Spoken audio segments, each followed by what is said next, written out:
Shalom anak-anak, selamat datang di pertemuan 3 Bahasa Indonesia hari ini. Ibu harapkan dimanapun kalian berada saat ini, kalian masih tetap semangat ya mengikuti kelas Bahasa Indonesia hari ini. Hari ini adalah pertemuan ketiga kita Bahasa Indonesia. Tadi juga kalian sudah mengikuti kuisis ya, jadi otomatis mungkin Ibu Hania mengira-ngira kalian juga sudah mulai memahami sedikit pembelajaran Bahasa Indonesia. Nah, selanjutnya kita akan masuk ke dalam materi baru, yaitu kali ini kita akan belajar mengenai kaidah-kaidah kebahasaan yang terdapat dalam teks eksplanasi. Nanti bila di antara kalian mungkin ada yang kesulitan atau masih ada yang belum memahami, kalian bisa chat di WA Ibu Hania. Akan tetapi Ibu Hania minta maaf bila Ibu Hania mungkin slow respon karena Ibu Hania juga mengajar secara onsite di sekolah. Jadi Ibu harapkan anak-anak dari grup 2 bisa memahaminya ya. Kalian bisa menunggu Ibu Hania sampai Ibu Hania menjawab pertanyaan-pertanyaan kalian. Nah, selanjutnya anak-anak, adapun tujuan pembelajaran materi Bahasa Indonesia hari ini yaitu yang pertama, siswa mampu menyebutkan kaidah-kaidah kebahasaan dalam teks eksplanasi. Yang kedua, siswa mampu menentukan kaidah-kaidah kebahasaan yang terdapat dalam teks eksplanasi. Yang ketiga, siswa mampu menjelaskan secara ringkas informasi yang terdapat di dalam teks eksplanasi.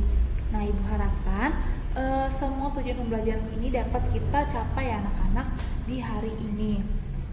Lalu bila di antara kalian mungkin ada yang makan permen, boleh ya, dimanapun kalian berada kalian bisa sambil makan, sambil duduk. Yang penting kalian berada di tempat yang kondusif yang membuat kalian bisa belajar dengan baik hari ini. Nah, selanjutnya, ini materi kita yaitu mengenai kaidah-kaidah kebahasaan. Nah, sebelumnya tentu kita tahu dulu ya anak-anak, apa itu kaidah. Nah, kaidah menurut KBBI atau Kamus Besar Bahasa Indonesia yaitu suatu rumusan atau asas yang menjadi hukum atau aturan yang sudah pasti.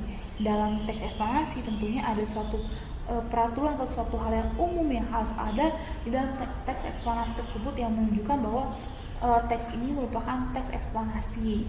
Nah, terdapat 5 ya anak-anak kaidah-kaidah kebahasaan yang terdapat dalam teks eksplanasi. Yang pertama yaitu terdapat istilah atau bahasa-bahasa yang cukup ilmiah. Yang kedua, harus bersifat umum atau universal. Yang ketiga, menggunakan kalimat pasif. Yang keempat, terdapat konjungsi kausal dan juga waktu. Dan yang kelima, memakai kata kerja lebih ke arah relasional atau juga material. Nah, selanjutnya kita akan bahas satu persatu. Yang pertama itu terdapat bahasa ilmiah. Tentu saja ya anak-anak, namanya juga teks eksplanasi, teks yang menjelaskan suatu fenomena yang sudah terjadi dan tentunya sudah ada data dan juga faktanya. Bahasa yang digunakan tentunya bahasa ilmiah supaya masyarakat bisa lebih mendapatkan informasi tersebut. Bahasa-bahasa ilmiah ini maksudnya tidak semuanya menggunakan bahasa ilmiah, akan tetapi akan terdapat kata-kata yang mungkin sulit kalian pahami. Nah, kata-kata tersebut akan kita cari tahu pengertiannya dan juga lain-lain sebagainya. Yang kedua yaitu umum atau universal. Pembahasan yang terdapat di teks eksplanasi ini biasanya pembahasan yang cukup universal ya anak-anak. Contohnya kebakaran hutan atau mungkin gempa bumi. Tidak mungkin ada orang yang tidak tahu apa itu gempa bumi, dan tentunya bagaimana prosesnya itu akan dijelaskan dalam teks eksplanasi. Akan tetapi masalah dasarnya tentunya masalah yang sudah dipahami, dikenal, diketahui oleh setiap orang. Jadi ketika teks eksplanasi itu diberikan, maka orang mungkin akan lebih mudah memahaminya karena masalah yang diangkat bukan masalah-masalah yang baru, akan tapi masalah-masalah yang memang sudah sering terjadi dalam kehidupan kita sehari-hari. Yang kedua yaitu menggunakan kalimat pasif. Nah, contohnya ini, sayur dimasak Nina tadi. Ini merupakan kalimat yang pasif. Nah, kenapa? Karena di sini anak-anak tentu tahu ya namanya subjek, predikat, objek. Di sini Nina yang merupakan objek tidak berada di depan atau bukan Nina yang melakukan kegiatan tersebut, atau kegiatan tersebut sudah lampau atau sudah dilakukan sebelumnya, sehingga kalimat ini disebut kalimat pasif. Lalu kalimat pasif juga dapat disebut kalimat pasif ya anak-anak.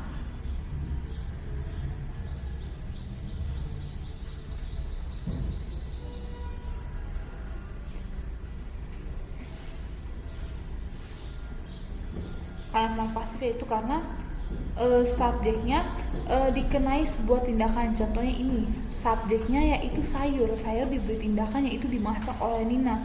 Kalau kalimat aktif seperti ini, Nina memasak sayur tadi, itu kalimat aktif. Nah, kalau kalimat pasif, subjeknya atau kata sayurnya yang diberikan sebuah tindakan di dalam satu buah kalimat tersebut. Nah, selanjutnya yaitu konjungsi kausal dan juga waktu. Di sini Ibu sudah beri ya, konjungsi itu tentunya kan tahu ya, kalimat penghubung atau kata penghubung. Di sini ada dua macam kata penghubung yang akan digunakan dalam kaidah-kaidah kebahasaan dalam teks eksplanasi, yaitu pertama kalimat penghubung kausal dan juga kalimat penghubung waktu. Contoh kausal yaitu kalau, karena, maka, jika, dan lain-lain sebagainya. Lalu ada juga kata penghubung waktu yaitu ketika, sebelum, sesudah, atau pagi, siang, dan lain-lain sebagainya, atau kata yang menunjukkan suatu waktu atau suatu waktu. Anak-anak tahu ya waktu, contohnya sebelum, sudah, jika, saat ini, saat kemarin, dan lain-lain sebagainya. Selanjutnya yaitu kata kerja relasional dan material. Kata kerja relasional itu di sini Ibu beri contoh yaitu kata kerja yang berimbuhan yang menunjukkan aktivitas fisik atau aktivitas yang mampu dilihat oleh mata kita anak-anak. Contohnya di sini Ibu buat menendang, memukul, memasak, dan lain-lain sebagainya. Kata kerja ini nantinya akan membantu kalian dalam memahami atau melihat suatu kegiatan yang terjadi dalam teks eksplanasi tersebut ya anak-anak. Nah, selanjutnya Ibu hanya ingin minta kalian untuk membaca teks tersebut. Silakan kalian baca selama 5 menit ya.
Baik anak-anak, sekarang kita akan coba lihat pemakaian kaidah kebahasaan yang tadi Bu Hanes sudah sebutkan ya. Yang pertama yaitu bahasa ilmiah.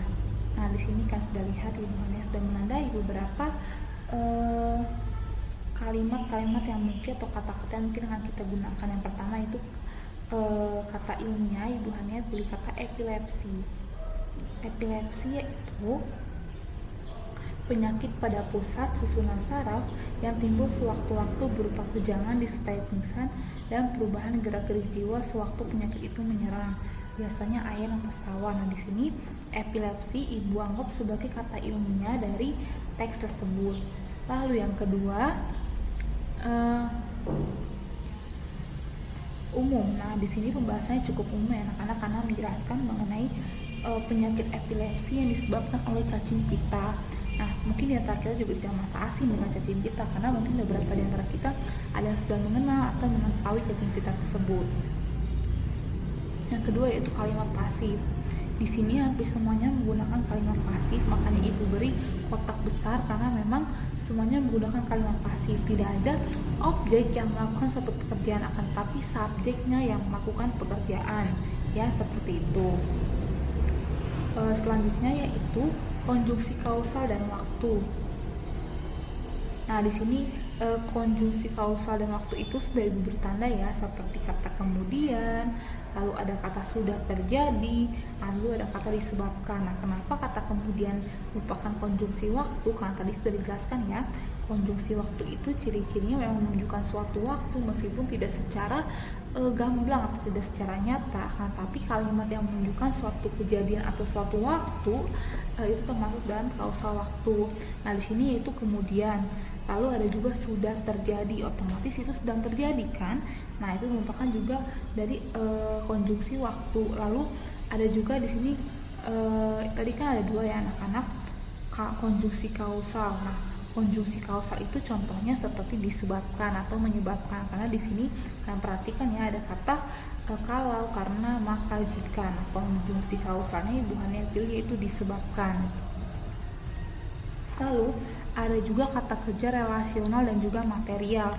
Nah, di sini kata kerja relasional dan juga materialnya Ibu Hania pilih contoh kata menginfeksi, ditemukan, keberadaan, pencegahan, menjaga, membahayakan, dan juga penanganan. Nah, kenapa ada kata menginfeksi? Karena menginfeksi itu menurut Ibu Hania sesuatu yang bisa dilihat oleh mata. Lalu juga ditemukan artinya kan sudah ada atau sudah ditemukan, sudah dilihat, jadi bisa juga dilihat oleh mata.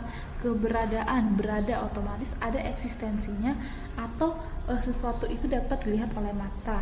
Lalu juga membahayakan berarti ada sesuatu yang dilarang atau ada sesuatu yang memang itu cukup berbahaya ya, berarti bisa dilihat juga. Lalu pencegahan, ada juga menjaga otomatis ada sesuatu yang ingin kita lindungi ya anak-anak, makanya itu juga Ibu hanya lihat bisa dilihat oleh mata atau kata-kata kerja yang memang mampu kamu lihat ya anak-anak. Contoh penanganan, kan kamu bisa menanganinya, ada prosesnya, berbagai macam penanganannya. Nah, seperti itu. Nah, soal selanjutnya Ibu Hania mau setiap dari kalian mencoba untuk mengerjakan teks eksplanasi ini. Ada Ibu Hania beri teks, tolong kalian kerjakan, nanti akan kita bahas juga. Silakan kalian lihat dulu pertanyaannya atau bisa kalian foto terlebih dahulu, silakan selama 1 menit.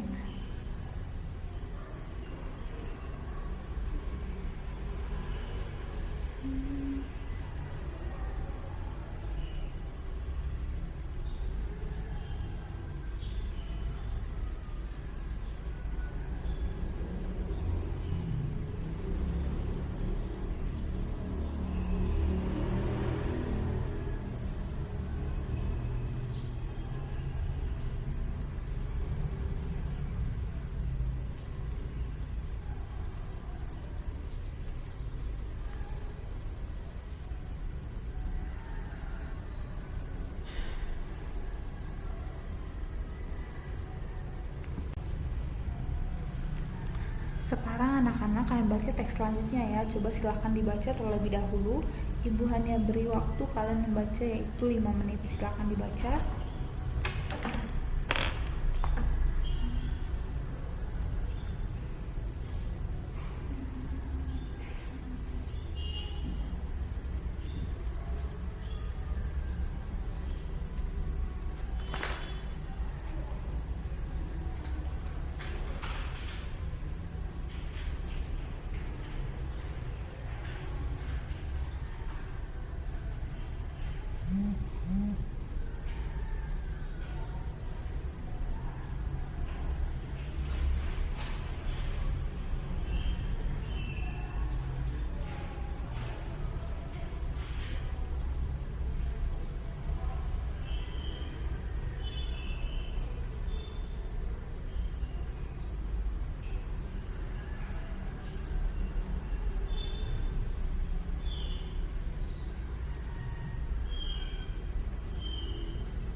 sekarang Ibu berikan waktu untuk menjawab 5 soal tadi anak-anak. Ibu akan tampilkan soalnya di sini selama 2.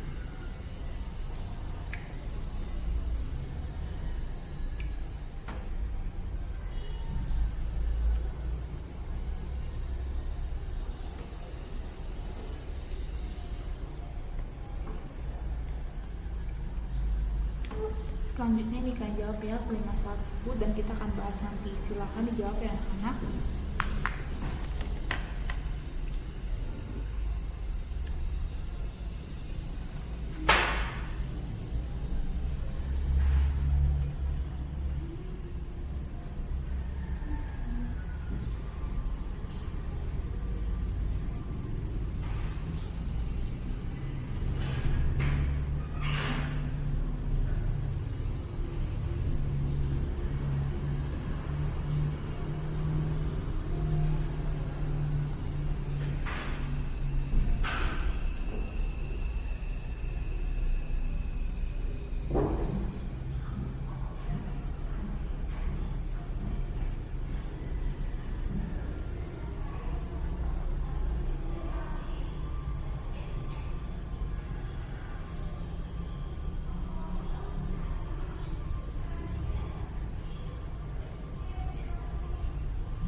Baik, sekarang kita akan coba bahas ya anak-anak. Yang pertama, nah ini.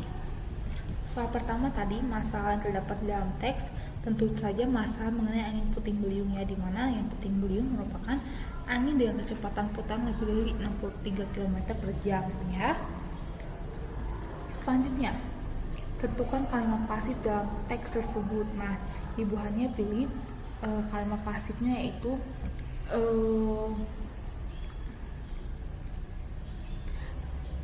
semuanya pasif ya anak-anak, tapi Ibu Hania akan pilih kalimat paragraf pertama. Kalimat pertama itu fenomena indah yang dapat berlangsung maksimal 5 menit.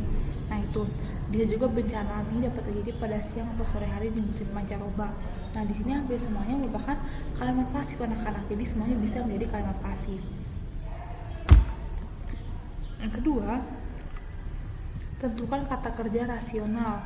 Nah, kata kerja rasional yang dipilih yaitu pertama berlangsung, menghancurkan, pertumbuhan, berlindung, dan juga mengungsi. Kenapa?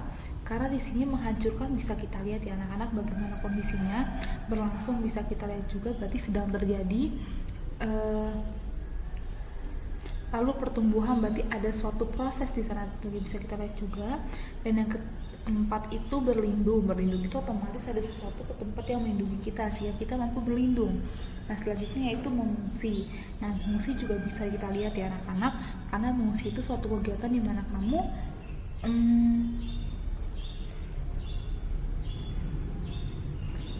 kamu menghindar dari suatu bahaya di sini itu angin puting beliung. Nah seperti itu. Selanjutnya tentukan kata ilmiah. Nah di sini Ibu Hania pilih kata ilmiahnya yaitu pancaroba. Nah pancaroba artinya apa? Akan Ibu bacakan untuk kita semua. Pancaroba yaitu peralihan musim atau keadaan udara tidak menentu, banyak angin besar dan lain sebagainya. Nah berarti di sini angin puting beliung itu sering terjadi di masa-masa pancaroba ya, karena pancaroba ini tadi dikatakan bahwa peralihan musim, berarti mungkin dari musim panas ke dingin sehingga anginnya tidak terkendali seperti itu. Kelima, tentukan konjungsi kausal dan waktu. Nah di sini Bu Hania pilih konjungsi kausal dan waktunya yaitu siang atau sore hari.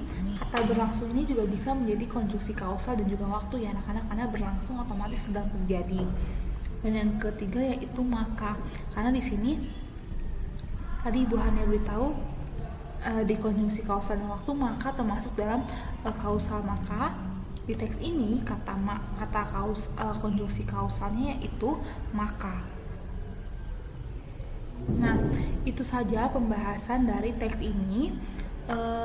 Pembelajaran kita hanya sekian saja anak-anak. Bila di antara kalian masih ada kesulitan atau mungkin masih belum memahami materi Ibu Hania hari ini, kalian bisa chat Ibu Hania ya anak-anak, supaya setiap dari kita bisa mendapatkan pengetahuan baru di setiap harinya, supaya kita juga mampu mendapatkan pengetahuan baru meskipun kita belajarnya secara online anak-anak. Jadi mohon perhatian kalian dengan sangat. Bila kalian kesulitan tolong hubungi Ibu Hania.